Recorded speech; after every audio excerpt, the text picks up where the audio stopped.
Good morning. Thanks for joining me this morning. I'm Jim Jordan and I'm the Gregorian Chant Specialist at Paraclete Press. I wanted to talk this morning with you about a Benedictus antiphon that is up for week 4 of Lent, which is actually an operatini, if you want to call that, a mini drama. Which sometimes we find that chant teaches us through this and by surprise, which is what I've titled this post. But if you look here, yesterday the gospel reading was the story of the man born blind. And the Benedictus antiphon is this wonderful conversation going on between the disciples and Jesus. How did this come about?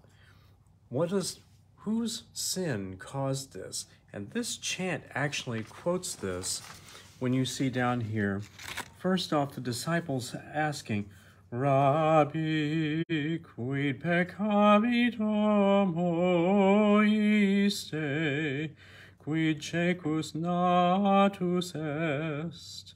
Then the narrator says, Respondit Jesus et dixit. Responds Jesus and he says, then here's Jesus' response.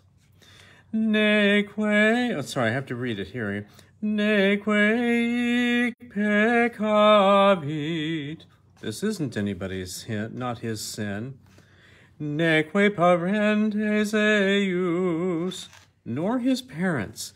Now, here comes the surprise. Sed ut manifestentur opera Dei in iro. You see this marvelous word, manifestentur. This, Jesus is saying, this was done that the works of God might be made manifest in him. The word manifest, part of the reason that got my attention yesterday is because it's the first place we want to mess up. Because it goes outside the mode, because it's a surprise. It's not expected. If you look, sed ut manifestentur, you have that marvelous leap on up of a fourth, then back down to really a leading tone, back up to the recitation tone. Manifestentur opera Dei, and then it kicks it right on through opera Dei, the works of God in him.